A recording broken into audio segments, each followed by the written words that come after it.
అందరికీ నమస్కారం. ముఖ్యంగా ఈరోజు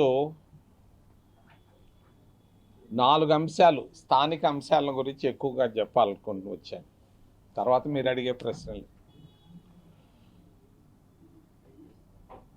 మొదటిది తిరుపతి మున్సిపల్ కార్పొరేషన్.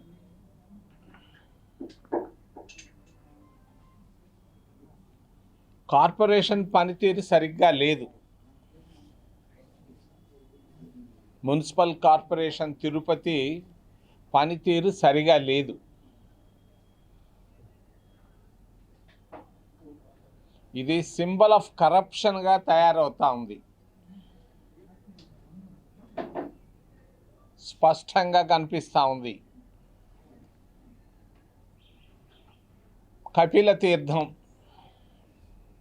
కపిల తీర్థం దగ్గర ఒక మంచి reserved site, municipal reserved site ఉంది. మేము కూడా చూసాం దాన్ని. మీరు చూసి ఉండకపోవచ్చు దాన్ని. మరి ఆ మున్సిపల్ రిజర్వ్డ్ సైట్ను కేంద్ర ప్రభుత్వ నిధులతో ఖర్చు చేసి స్మార్ట్ సిటీ ఫండ్స్ని యూజ్ చేసి ఒక హోటల్ కట్టారు అక్కడ. ఆ హోటలు విలువ 50 కోట్లు. దాన్ని ఒక లేడీకి ఇచ్చారు. ఎవరా లేడీ? ఎందుకు ఇచ్చారు? అంత ప్రైమ్ ప్రాపర్టీని మున్సిపల్ కార్పొరేషన్ తిరుపతి పరిధిలో ఉన్నటువంటి రిజర్వ్డ్ సైటును, అక్కడ దాదాపుగా 10-15 హోటళ్ళు ఉన్నాయి. మీరు ఎందుకు హోటల్ను కట్టించారు?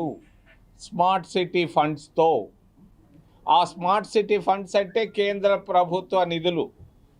ఈ నిధులతో కట్టించి ఒక ప్రైవేటు వ్యక్తికి ఇవ్వడానికి కారణం ఏంటి? నేను చెప్తున్నాను, ఇది సింబల్ ఆఫ్ కరప్షన్, అవినీతికి అది ఒక అర్థం. కపిల తీర్థం మరి అక్కడ ఉన్నటువంటి ఆ సర్కిల్ దగ్గర రాయి ఇంత దూరంలో 4-5 మీటర్ల దూరంలో హోటల్ కట్టించారు. దాన్ని మున్సిపల్ కార్పొరేషను ఇది పొరపాటు చర్య. దీన్ని నేను ఖండిస్తున్నాను. రెండవది శ్రీనివాసం ఎదురుగా ఉంది ఇంకొక సైట్లో మరి కాంప్లెక్స్ కట్టించారు. దాన్ని కూడా దుర్వినియోగం చేస్తున్నారు కార్పొరేషన్. మరి ఎన్నో ఉన్నాయి. ఈ 2 చర్యల్లో మేము కాంగ్రెస్ పార్టీ తరఫున ఖండిస్తున్నాం. 24 గంటల్లో వాళ్ళు రిప్లై ఇస్తే సరే, రిప్లై ఇవ్వకపోతే మేము మా ప్రొటెస్ట్ కార్యక్రమాలు అక్కడ జరిగి తీరుతాయి. మరి దానిపైన వాళ్ళు వెనక్కి తీసుకోకపోతే దీనిపైన కేంద్ర ప్రభుత్వ నిధులు కాబట్టి సిబిఐ ఎంక్వైరీ కూడా నేను అడుగుతాను. సిబిఐ ఎంక్వైరీ కూడా దానిపైన వేయిస్తాం. మరి రెండవది తిరుపతి దేవస్థానం. గొప్ప ప్రసిద్ధిగాంచినటువంటి పుణ్యక్షేత్రం, గొప్ప ప్రపంచ ఆధ్యాత్మిక కేంద్రం. మరి పేదవాళ్ళు నాణ్యాలు వేస్తుంటారు, చూసారో లేదో, అక్కడంతా కౌంట్ చేస్తుంటారు. రూపాయి నాణ్యాలు, 10 రూపాయల నాణ్యాలు, 5 రూపాయల నాణ్యాలు వేస్తుంటారు. మరి అక్కడ వచ్చినటువంటి వేల కోట్ల రూపాయలు దుర్వినియోగం అవుతున్నాయి తిరుపతి దేవస్థానంలో. నేను విమర్శించడం ఇష్టం లేకపోయినా విమర్శకు తగినటువంటి ప్రాధాన్యత ఉంది కాబట్టి నేను విమర్శిస్తున్నా. 600 కోట్ల రూపాయలతో, ఒక 100 కాదు, 10 రూపాయలు కాదు, 10 కోట్లు కాదు, 600 కోట్ల రూపాయలతో సెకండ్ చౌల్ట్రీలో పేదవాళ్ళకి కట్టించారు. ఆ పేదవాళ్ళకి ఇచ్చినటువంటి ఆ సెకండ్ చౌల్ట్రీని పడగొట్టేదానికి తయారు చేసి 600 కోట్ల రూపాయలు దానిపైన ఖర్చు పెట్టడం మరి తిరుపతి దేవస్థానానికి తగదు. పాలక మండలి నిర్ణయాన్ని నేను ఖండిస్తున్నా. కాంగ్రెస్ పార్టీ తరఫున నేను ఖండిస్తున్నా. ఈ 600 కోట్ల రూపాయలు దుర్వినియోగం. వాడెవడో రిటైర్డ్ చీఫ్ ఇంజనీర్ కొండలరావు పెండలరావు వెధవరావు వాడు అనుమతి తీసుకోవాల్సిన అవసరం ఉందా? 600 కోట్ల రూపాయలు తిరుమల తిరుపతి దేవస్థానం మరి ఖర్చు చేయడం తగదు, అది ఆపాలని చెప్తున్నాను. ఆడ పడగొట్టేదానికి ప్రయత్నాలు జరుగుతున్నాయి. వర్క్ అవార్డ్ అయింది. నేను ఒక మాట చెప్తాను, మా ప్రియాంక గాంధీ గారు కర్ణాటకలో మరి 40% సర్కార్ అన్నది పోయింది, అక్కడ లేచిపోయింది ఆ ప్రభుత్వం. 40% సర్కార్. నేను అంటున్నాను తిరుమల తిరుపతి దేవస్థానం 20% కమిషన్లు కుమ్ముతున్నారు, అనుమానమే లేదు. మూడో విషయం స్థానికులు. కాంగ్రెస్ పార్టీ అధికారంలో ఉన్నప్పుడు మేము స్థానికులకు ప్రత్యేక ప్రవేశ దర్శనం ఇచ్చాం. ప్రతి మంగళవారం ప్రత్యేక ప్రవేశ దర్శనం ఇచ్చాం, స్పెషల్ ఎంట్రీ ఇచ్చాం, మరి స్పెషల్గా చూసాం. మరి స్థానికులకు మరి ఏమీ లేదు మన ముక్కోటి రోజు. ఎవరికి జరిగింది అని అంటే ఎవరైతే స్పెషల్ జెట్ ఫ్లైట్లలో విమానాశ్రయానికి తిరుపతి విమానాశ్రయానికి వచ్చారో వాళ్ళందరికీ రెడ్ కార్పెట్ వేసి దర్శనాలు చేయించారు. స్థానికులను పూర్తిగా మర్చిపోయారు. స్థానికులకు ప్రత్యేక ప్రవేశ దర్శనం, కాంగ్రెస్ పార్టీ ఏర్పాటు చేసినటువంటి దర్శనాన్ని, మంగళవార దర్శనాల్ని అన్నిటినీ మర్చిపోయి కోటీశ్వరులకే సంపన్నులకే దర్శనాలు ఏర్పాటు చేశారు. స్థానికులకు మర్చిపోయారు. ఈ సంపన్నులకే సహాయం జరుగుతూ ఉంది కానీ స్థానికులకు ఏమాత్రం ప్రాధాన్యత లేదు అన్నది చాలా స్పష్టంగా కనపడుతూ ఉంది. దీన్ని నేను తిరుమల తిరుపతి దేవస్థానం వైఖరిని నేను ఖండిస్తున్నా. మారాలి, మార్చుకోవాలి ఆలోచనలు, పద్ధతులు. నాలుగో విషయం ఆంధ్రప్రదేశ్ రాష్ట్రం ఆందోళన ప్రదేశ్గా మారిపోతూ ఉంది. ఎక్కడ పట్టినా ఆందోళనలు. మరి అంగన్వాడీలు మరి అడుక్కొని తింటున్నారు వీధుల్లో. కాంగ్రెస్ ప్రభుత్వం తీసుకొని వచ్చింది అంగన్వాడీ కేంద్రాలని. భారతదేశంలో దాదాపు 6 లక్షల అంగన్వాడీ కేంద్రాలు ఉన్నాయి. వీటిల్లో 12 లక్షల మంది పనిచేస్తున్నారు. వాళ్ళు ఏదో అడిగేటువంటి రెమ్యూనరేషన్ను రాష్ట్ర ప్రభుత్వం ఇవ్వలేకపోవడం, మరి దీన్ని నేను ఖండిస్తున్నాను. వాళ్ళు దాదాపుగా 3 వారాలుగా పనిచేస్తుంటే వాళ్ళని అరెస్ట్ చేయడం ఎందుకు? వాళ్ళు కలెక్టరేట్లు ముట్టడిస్తున్నారు, మరి రెవెన్యూ ఆఫీసులను ముట్టడిస్తున్నారు, రోడ్లపైన ఉంటున్నారు. ఈ విధమైనటువంటి చర్యలు మంచిది కాదు. ఆంధ్రప్రదేశ్ రాష్ట్రం ఈరోజు ఆందోళన ప్రదేశ్గా మారిందని తెలియజేస్తూ చివరిలో ప్రత్యేకమైనటువంటి అంశం ప్రత్యేక హోదా. మరి కాంగ్రెస్ ప్రభుత్వం ప్రత్యేక హోదాని ఆంధ్రప్రదేశ్ రాష్ట్రానికి ఇచ్చింది 10 సంవత్సరాలు, దాదాపుగా 10 సంవత్సరాల క్రితం. మరి ప్రత్యేక హోదాని భారతీయ జనతా పార్టీ, వైసీపీ పార్టీలు, కేంద్ర రాష్ట్ర ప్రభుత్వాలు మర్చిపోయినాయి. ప్రత్యేక హోదా ఆంధ్రుల హక్కు. దీన్ని ఒక్కటే ఏదైనా చేయగలదు ఆంధ్రప్రదేశ్ రాష్ట్రానికి. దీన్ని మేము కాంగ్రెస్ పార్టీ తరఫున ప్రత్యేక హోదాని మేము డిమాండ్ చేస్తూ ఏదైనా ప్రశ్నలు ఉంటే దయచేసి అడగమని మిమ్మల్ని చేతులెత్తి ప్రార్థిస్తున్నాం.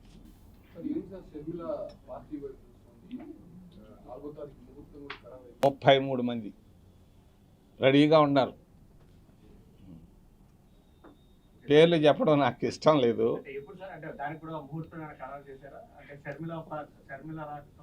నేను దివాకర్ రెడ్డిని కలిశాను, మైసూరా రెడ్డిని కలిశాను, రాయలసీమలో చాలామంది రెడ్లను కలిశాను. మరి నేను ఆయన ఆహ్వానించాను. మా వాడే కదా, మా పార్టీయే కదా, పోయాడు, అలిగిపోయాడు, రమ్మని ఆహ్వానించాను. ఏపీతో ఉన్నా కూడా, ఏ పార్టీతో ఉన్నా కూడా మేము ఆహ్వానించాను ఆయన, నేను రమ్మని. ఇప్పటి నుంచి దాదాపు 2-3 సంవత్సరాలుగా జరుగుతున్నాయి. ఆయన నాకు ఒక మాట చెప్పాడు, షర్మిలాని ముందు రానివయ్యా అన్నాడు.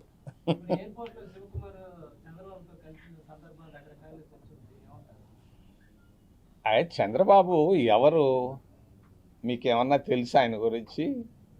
ఆయన యూత్ కాంగ్రెస్లో ఉన్నాడు, నేను యూత్ కాంగ్రెస్లో ఉన్నాను. నేను తిరుపతి, అప్పుడు అది టౌన్ తిరుపతి, ఇప్పుడు పట్టణం అయింది. తిరుపతి పట్టణ యూత్ కాంగ్రెస్ ప్రెసిడెంట్గా నేను ఉన్నా. ఆయన పులిచెల్ల బ్లాక్ యూత్ కాంగ్రెస్ ప్రెసిడెంట్గా ఆయన ఉన్నాడు. మా ఇద్దరం దాదాపు 49 సంవత్సరాలుగా బాగా తెలుసు. ఏముంది మా మా మా బాబుతో కలవడంలో నష్టం ఏముంది?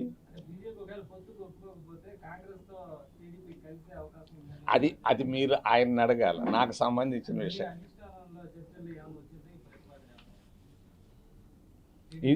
ఇది నేను ఈ అంశాన్ని నేను రిజర్వ్ చేస్తున్నా, మాట్లాడి చెప్పదలుచుకోలేదు.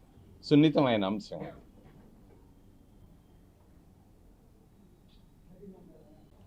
ఎవరైనా రావచ్చు మా పార్టీలోకి. చాలామంది విమర్శలు చేశారు, మళ్ళా వాళ్ళు వచ్చారు. ఎంతోమంది విమర్శలు చేస్తుంటారు. విమర్శ చేయడం అనేది ప్రజాస్వామ్యంలో అది ఒక పద్ధతి. నేను కూడా ఇప్పుడు విమర్శలు చేశాను. మరి చేస్తుంటారు, వస్తుంటారు, పోతూ ఉంటారు. దానికి మేమేం దాని గురించి పట్టించుకోవటం లేదు. ఆమెను మేము ఆహ్వానిస్తున్నాం.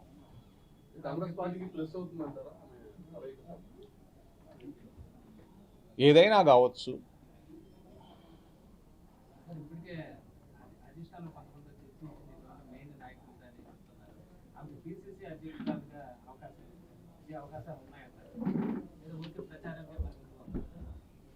అయ్యా, మొన్న ఒక వారం క్రితం మమ్మల్ని అందరినీ పిలిచారు, వ్యక్తిగత మా అభిప్రాయాలు అడిగారు. మా వాళ్ళందరూ తెలియజేశారు. ఎక్కువ మంది ఆమె రాకని ఆహ్వానించారు. నేను వ్యతిరేకించలేదు. రాజశేఖర్ రెడ్డి నేను వ్యతిరేకించా. ఈ పాపను నేను ఆహ్వానిస్తున్నా. కానీ నేను ఒక షరతు పెట్టాను. ఈ అమ్మ కూడా జగన్ లాగా చేయదని నమ్మకం ఏంది, ఎవరు గ్యారంటీ ఇస్తారని నేను అడిగాను. మా ఇంటర్నల్ మీటింగ్లో, బయట నేను చెప్పకూడదు. నాకు సమాధానం నాకు వచ్చింది.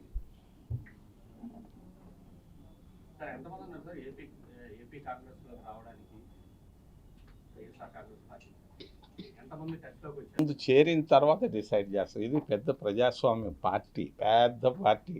ఈ పార్టీలో ఢిల్లీలో విమానం ఎక్కేటప్పుడు ఒక పదవి ఉంటుంది, దిగేటప్పుడు హైదరాబాద్ దిగేటప్పుడు పోతుంది.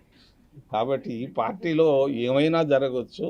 కాబట్టి మేము చేరిన తర్వాత డిసైడ్ చేస్తాం. మంచి సముచితమైనటువంటి గౌరవప్రదమైనటువంటి ప్లేస్ ఇచ్చేదానికి నేను రెడీ. నేను ఇంకా నోరు తెరిచి చెప్పటం లేదు, కానీ చెప్తే అది బ్రేకింగ్ న్యూస్లు అవుతాయి. ఆమె చేరిన తర్వాత నేను మాట్లాడతాను. బాగుందా? చాలా బాగుందా? నాకు భలే ఇష్టం ఆయన అంటే. నేను కేసీఆర్ నాకు మంచి స్నేహితుడు. ఆయనకి నేను 16 సీట్లు రాజశేఖర్ రెడ్డి ఇవ్వాలనంటే నేను 42 సీట్లు నేను ఇప్పించాను. 10 సంవత్సరాల్లో ఆంధ్రులను దూరంగా పెట్టి నష్టపోయాడు. మరి రేవంత్ రెడ్డి స్పీచ్లు నేను మాట్లాడలేను, కానీ మాట్లాడితే బాగుంటుందని అనుకుంటుంటాను. ఎట్ట మాట్లాడాడు తెలుసా? ఒకరోజు ఒక సభలో కల్వకుంట్ల చంద్రశేఖర్ రావు, మీ అమ్మా నాయనకి నువ్వు అడ్డంగా పుట్టావా నిలువుగా పుట్టావా అని అన్నాడు. అంత వాగ్దాటి, అంత చాతుర్యం, ప్రజలను ఆకట్టుకోగలిగాడు. చంద్రశేఖరరావు బాగా మాట్లాడతాడు, అంతకంటే 10 అంతలు బాగా మాట్లాడి ప్రజలను ఆకట్టుకున్నాడు, ముఖ్యమంత్రి అయ్యాడు. ఆయన నేను హృదయపూర్వకంగా ఆహ్వానిస్తున్నాను. చాలా బాగా చేస్తున్నాడు, బాగా చేస్తాడు కూడా. ఈ మధ్య వచ్చిపోయాడు భార్యాభర్తలు, నేను కలిశాను. మీ అందరికీ తెలియదు, కానీ ఎయిర్పోర్ట్లో ఒక గంట సేపు కూర్చున్నాను. తిరిగిపోయేటప్పుడు వస్తాడు మళ్ళా తొందరలో.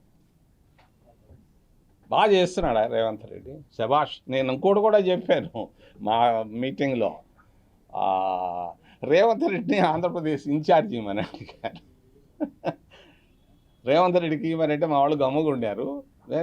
నేను తీసుకొస్తాను కొన్ని మీటింగులకి. రేవంత్ రెడ్డి చక్కగా బాగా చేస్తున్నాడు.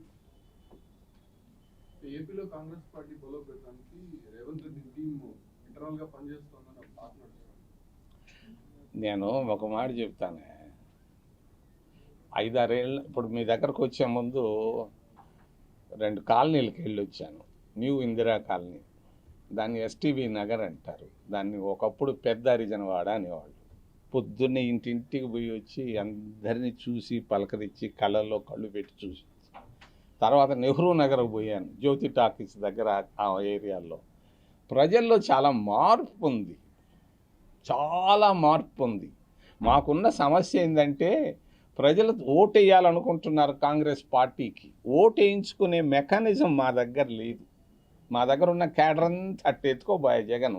ఇప్పుడు ఆ క్యాడరు వస్తూ ఉన్నారు, ఎంత వస్తారో నేను చెప్పలేను, కానీ వస్తామని చెప్పి ఫోన్లో చెప్తా ఉన్నారు. మరి రాబోయేటువంటి 2 నెలలు కాంగ్రెస్ పార్టీకి చాలా కీలకమైంది.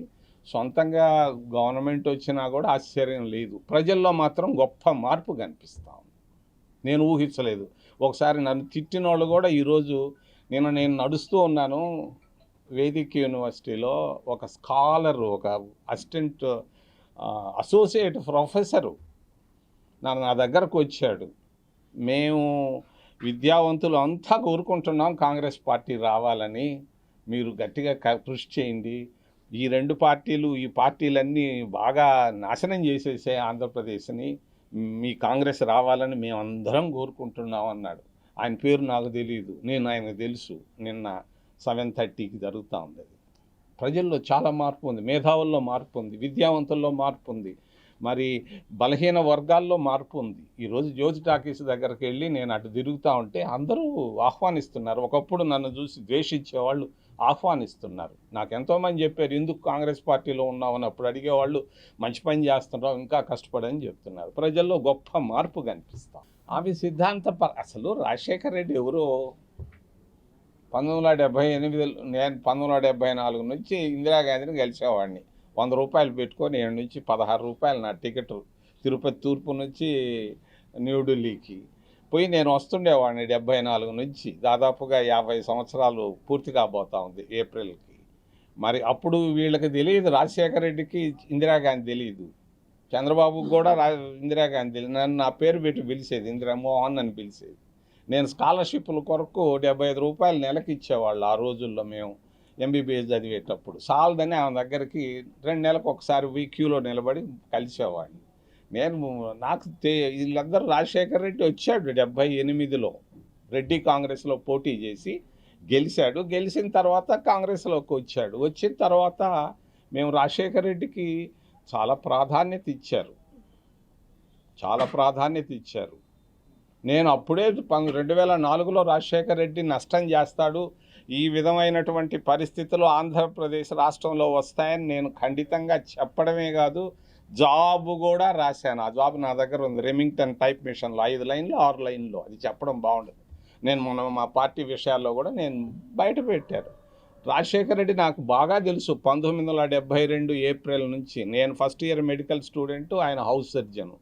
ఆయన రూము నా రూము ఆ కెమెరా లేకుండా అక్కడ ఉండేది. మేమిద్దరం పళ్ళు తోముకునేవాళ్ళం, ఇద్దరం ఒకరిని చూసుకుంటా ఒకరు. అందరం కలిసి బాత్రూంలో పోయి స్నానం చేసేది, చల్లటి నీళ్ళల్లో చేస్తే మేము పాటలు కూడా వచ్చేది. ఆ చలికి వేడి నీళ్ళు ఇప్పుడు ఉన్నాయి కానీ ఆ రోజుల్లో ఏమున్నాయి.